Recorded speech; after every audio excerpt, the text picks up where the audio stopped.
W drugim odcinku wspominałam o parku tematycznym Psa Dzindo i o wystawie odbywającej się tam podczas festiwalu Psa Dzindo, czyli najważniejszego wydarzenia dla miłośników tej rasy. Przez wiele lat znałam to miejsce wyłącznie ze zdjęć, filmów i koreańskich publikacji i zastanawiałam się, czy kiedykolwiek uda mi się zobaczyć je na własne oczy. W maju w końcu tam stanęłam i dzisiaj chcę zabrać Was ze sobą do miejsca, w którym spełniło się jedno z moich największych marzeń.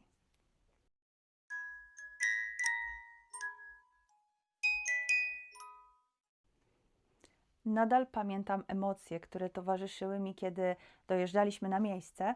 Chyba najbardziej pamiętam to niedowierzanie. Przez tyle lat oglądania tego wszystkiego wyłącznie na zdjęciach, nagle naprawdę tam byłam.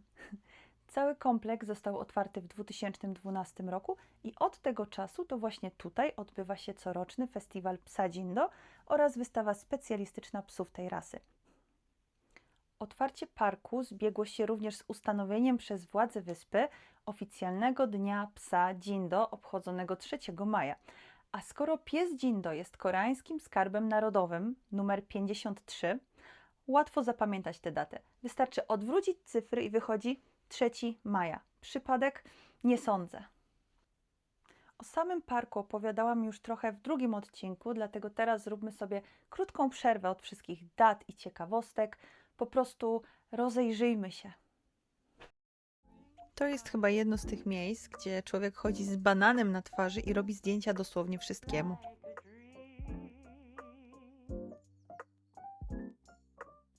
Poprzednio wspominałam, że w parku znajduje się hodowla psów Dzindo i tutaj możecie zobaczyć kilka z tych psów. I teraz mały quiz. Czy wiecie, ile rodzimych ras psów ma Korea? Jeśli odpowiedzieliście Dzindo, no cóż, ja też tak kiedyś myślałam. Tu widzicie Sapsari, tutaj Donggyeonggi, a to Pungsan z Korei Północnej.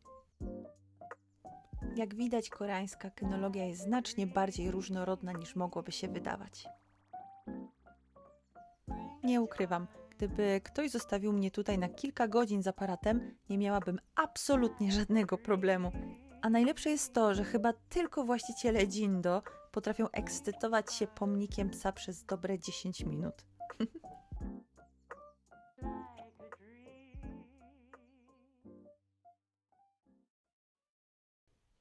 Obiecuję, że następnym razem będę nagrywać zdecydowanie więcej filmów, a nie wrócę z 1000 zdjęć. Mam jednak nadzieję, że choć trochę udało mi się pokazać Wam klimat tego miejsca. A teraz przejdźmy do chyba najciekawszej części całej wycieczki. Przyjechaliśmy na wyspę właśnie w czasie festiwalu Psa Dzindo.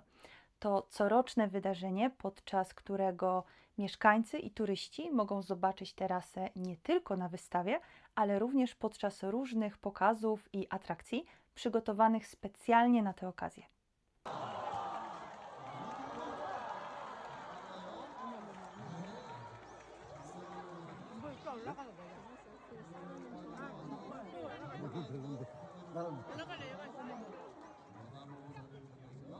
앞으로 와.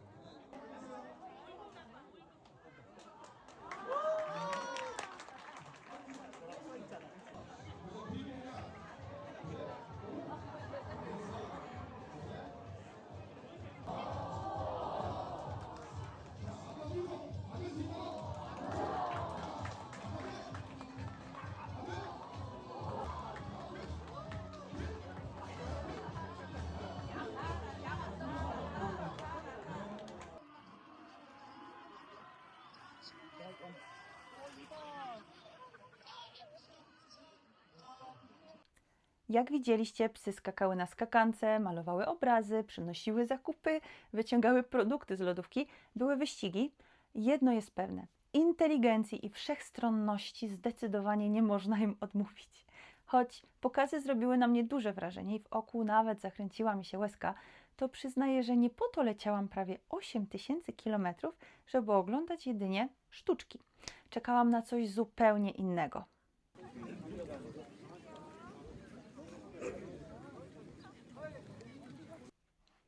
Wystawa, ale nie taka, jaką znamy z FCI. Wyobraźcie sobie 224 Dzindo w jednym miejscu. Ciężko opisać słowami, co czuje taki Dzindo freak jak ja. Raj, po prostu raj. Pierwszego dnia odbywa się uroczyste otwarcie wydarzenia oraz wstępna ocena wszystkich zgłoszonych psów, które są podzielone na 2 ringi. Ring A przeznaczony jest dla psów pochodzących z wyspy Dzindo, natomiast ring B dla psów z lądu. W praktyce oznaczało to jedno. Co chwilę trzeba było decydować, na który ring patrzeć. Sędziowie sprawdzają m.in. uzębienie, zgryz, obecność obu jąder u samców, czy nawet pigmentację języka. I muszę przyznać, że podczas tej edycji kontrola była wyjątkowo dokładna. Wiem, że część hodowców miała do tego zastrzeżenia, ale mimo wszystko psy znosiły to całkiem dobrze. Sędziów jest kilku na obu ringach, głównie są to hodowcy Dzindo z wyspy. Dodatkowo o przydziale sędziów do ringów zdecydowano poprzez losowanie. Na ringach zobaczycie wyłącznie psy białe oraz żółte. W Polsce powiedzielibyśmy raczej rude, ale już tak bardzo przyzwyczaiłam się do koreańskiego określenia hwangu, czyli żółty pies, że pewnie właśnie tej nazwy będę używać najczęściej. Dlaczego oceniane są tylko te 2 umaszczenia? To temat związany z ochroną psa Dzindo jako koreańskiego skarbu narodowego i myślę, że zdecydowanie zasługuje na osobny odcinek. A jeśli po tym wszystkim jesteście ciekawi, jak dokładnie wygląda wzorzec rasy obowiązujący na wyspie, jego polskie tłumaczenie znajdziecie już na mojej stronie koreajindodog.pl. Tymczasem zapraszam na wystawę. Drugi dzień był zimny, deszczowy i bardzo wieczny, czyli jak doskonale wiedzą wszyscy wystawcy, idealna pogoda na naprawdę fajną wystawę. Ocena psów młodych, czyli tych poniżej 1 roku życia, odbywała się w hali. Psy dorosłe oceniano już na głównym placu pod dużym zadaszeniem. I w zasadzie na tym kończy się podział na klasy. Psy dzielone są na młode i dorosłe, a następnie na samce i suki oraz na psy pochodzące z wyspy Dzindo i te przyjeżdżające z kontynentalnej części Korei. Drugiego dnia nie oglądaliśmy już szczegółowej oceny każdego psa z osobna. Cała prezentacja wydawała mi się znacznie bardziej naturalna niż to, co znamy z europejskich ringów. Miałam wrażenie, że większą uwagę zwraca się tutaj na ogólny obraz psa, jego naturalny ruch, proporcje, wyraz i sposób, w jaki prezentuje się bez bardzo technicznego handlingu w zachodnim stylu. Różnorodność typów również była całkiem spora. Przyznam, że nie do końca się tego spodziewałam, ale właśnie dlatego było to dla mnie tak ciekawe doświadczenie. Zobaczenie ponad 200 psów w jednym miejscu dało mi znacznie szerszy obraz rasy niż jakakolwiek liczba zdjęć czy rodowodów.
Przejdźmy jednak do finałów i spróbujmy uporządkować ten system najprościej jak się da. Kiedy patrzyłam na rozdanie nagród, wcale nie było dla mnie oczywiste, co właściwie się tam dzieje. Dopiero kiedy dokładnie wyjaśniono mi te zasady, zaczęłam rozumieć, na co wtedy patrzyłam. System finałów na wystawie Jindo jest znacznie bardziej rozbudowany niż ten, który znamy z wystaw FCI. Nie wybiera się tutaj po prostu jednego najlepszego psa rasy. Psy oceniane są osobno w kilku grupach, zależnie od płci, wieku oraz tego, czy pochodzą z wyspy Jindo, czy z innych części Korei. W klasie dorosłej w każdej z tych 4 grup przyznaje się kolejno nagrodę główną, nagrodę najwyższej doskonałości, nagrodę doskonałości, wyróżnienie oraz kilka nagród za ochronę i rozwój rasy. Łącznie wyróżniane są aż 32 dorosłe psy. Psy młode mają osobny system nagród. Przyznaje się tam nagrodę złotą, srebrną, brązową oraz dodatkowe wyróżnienie za ochronę i rozwój rasy. W tej kategorii nagradzanych jest 16 psów. Oznacza to, że podczas całej wystawy wyróżnia się łącznie 48 psów. Dlatego dekoracja trwa naprawdę długo, a dla osoby oglądającej ją po raz pierwszy może wyglądać na naprawdę bardzo skomplikowaną. Przyznawana jest również specjalna nagroda dla uczestnika, który przyjechał na wystawę z najdalszego miejsca. I chociaż na początku trudno było mi odnaleźć się w tym systemie, po dobrym wyjaśnieniu zasad zaczęłam rozumieć jego logikę. To nie jest wystawa zbudowana wokół jednego zwycięzcy. Tutaj nagradza się znacznie szerszą grupę psów i hodowców, a sam finał jest bardziej rozbudowaną celebracją rasy niż szybkim wyborem jednego najlepszego psa. Dla mnie był to jeden z tych momentów, kiedy jednocześnie próbujesz wszystko zrozumieć, robić zdjęcia, patrzeć na oba ringi i jeszcze zapamiętać jak najwięcej. Czyli mówiąc krótko, absolutnie niemożliwe zadanie. Po 2 dniach pełnych psów, ringów i prób zrozumienia całego systemu zostało mi oczywiście mnóstwo zdjęć, ale te najważniejsze wcale nie przedstawiają zwycięzców, bo największą wartością takich wydarzeń są jednak ludzie, których można dzięki nim spotkać. Więc dziękuję każdemu, z kim miałam okazję spędzić ten czas, za wszystkie rozmowy, wspólne zdjęcia, życzliwość i chwile, które będę wspominać jeszcze naprawdę bardzo długo.